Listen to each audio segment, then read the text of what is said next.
The land is the foundation of life, along with the sun and the water.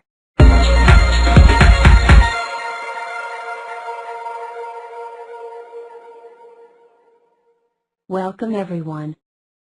My name is Abini. Today we are going to talk about how to take back our land.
Was sent out as head as the advanced scouts, and sometimes he could have as many as 20 to 40, and as we grew bigger, even 20 or 40 people under his direction to spread out.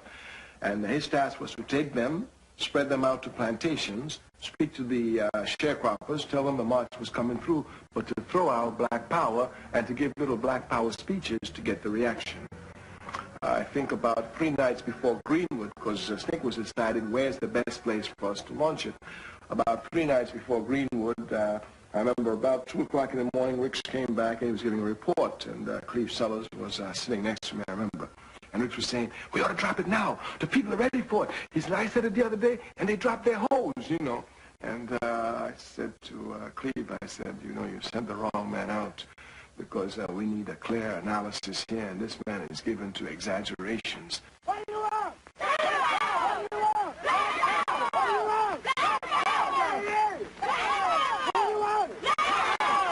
Ricks had everybody primed. He said, just get to your speech. We're going against freedom now. We're going for black power. Don't hit too much on freedom now, but hit the need for power. So we built up on the need for power. And just when I got there, before I got it, Ricks was there saying, hit him now, hit him now.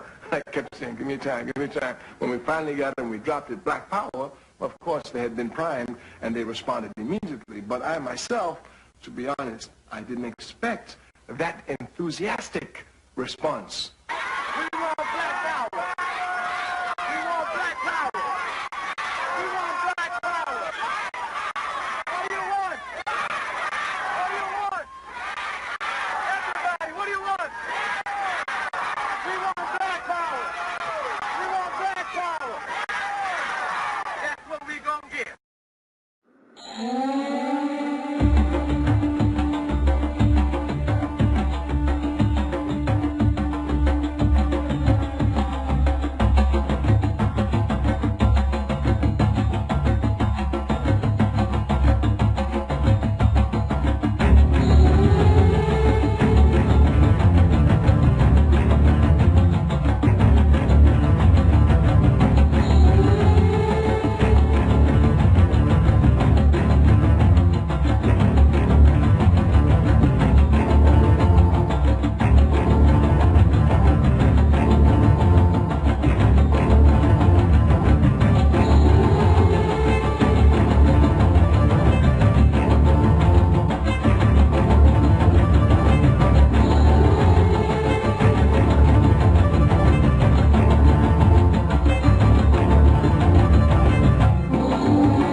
Nkrumah went to an all-African school in Pennsylvania, Lincoln University.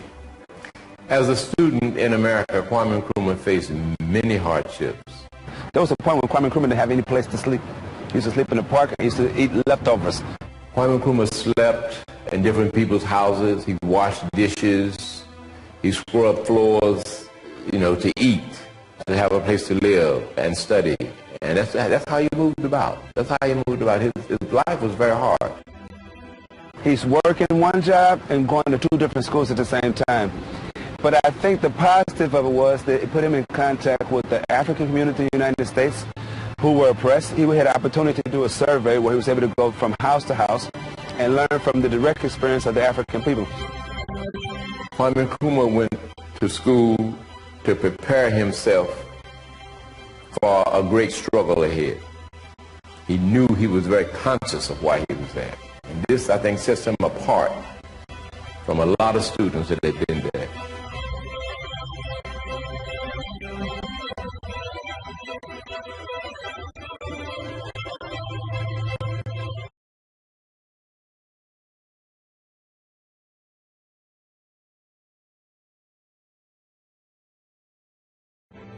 Garvey had the largest Pan-African organization, past or present, and his slogan was simple: Africa for the Africans, those at home and those abroad.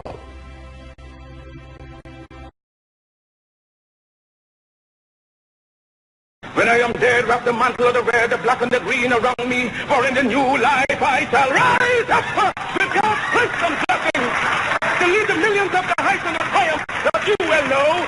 Look for me in a whirlwind or a storm. Look for me all around you, for with God's grace I shall come back with countless millions of black men and women who have died in America, those who have died in the West Indies, and those who have died in Africa, to aid you in the fight for liberty, freedom, and life.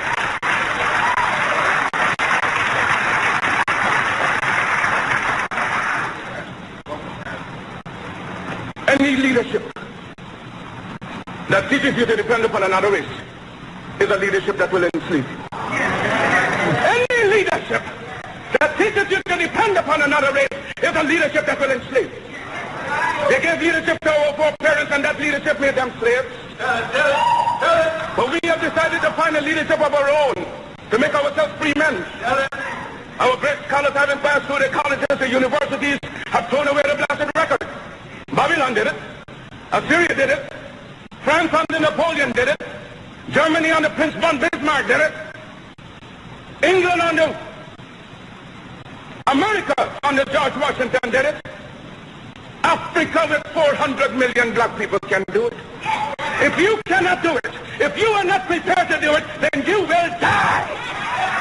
You race of cowards, you race of imbeciles, you race of good for nothing. If you cannot do what other men have done, what other nations have done, what other races have done, then you had better die.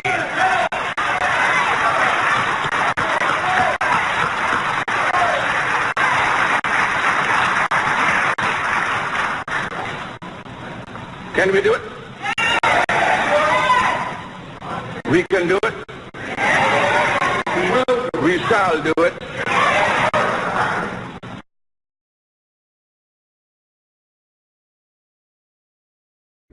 Comrades and friends,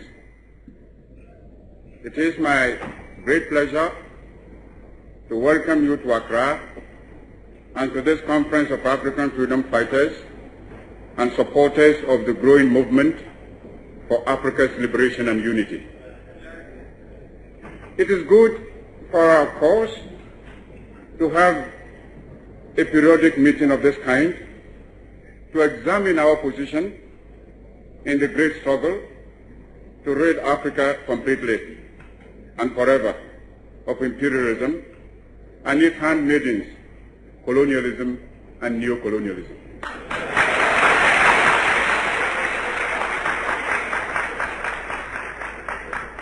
It gives us the opportunity also to review our strength as well as that of the enemy, and to reorganize our forces and our strategy in order to carry the struggle forward to victory. We have shaped a destiny for ourselves, and no one can alter the course of that destiny.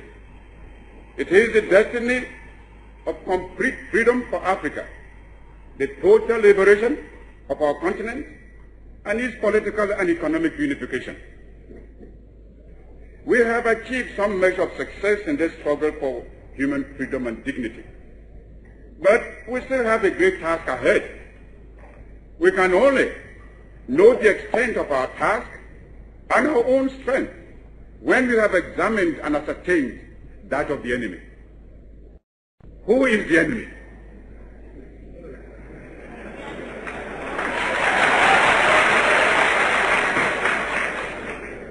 Fellow freedom fighters, the enemy is imperialism.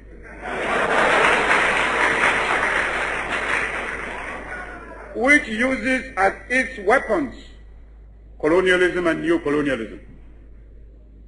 Let us be very, very clear about this. Let us also not lose sight of the real objective, which is the liquidation of colonialism and imperialism in all its forms: political, economic, ideological, and the political unification of Africa, our dear continent. Africa is rich and not poor.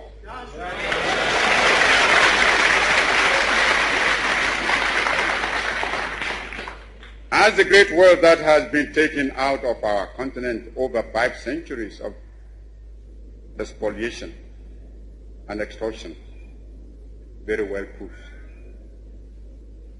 Africa has immense actual and potential wealth: gold, diamond, copper, manganese, bauxite, iron ore, uranium, asbestos, chrome, cobalt, a host of other minerals.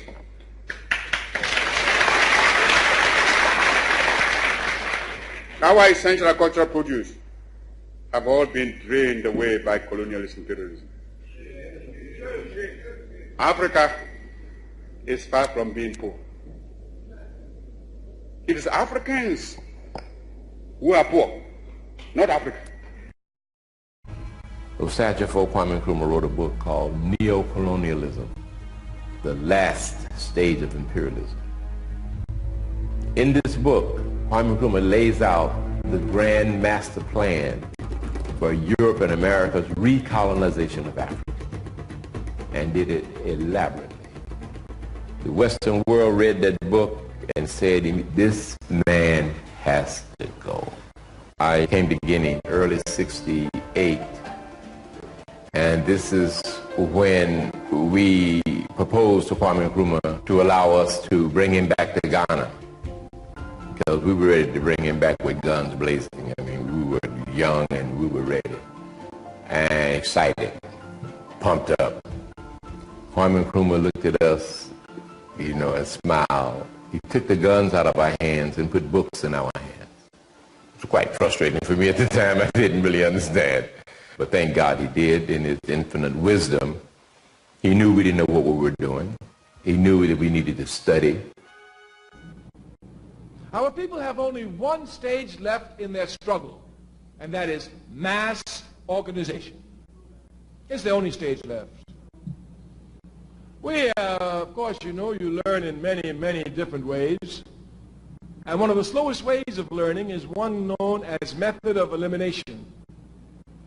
Method of elimination means you tried that, it didn't work. You tried that, it didn't work. You tried that, it didn't work. While it's the slowest way of learning, it's the surest.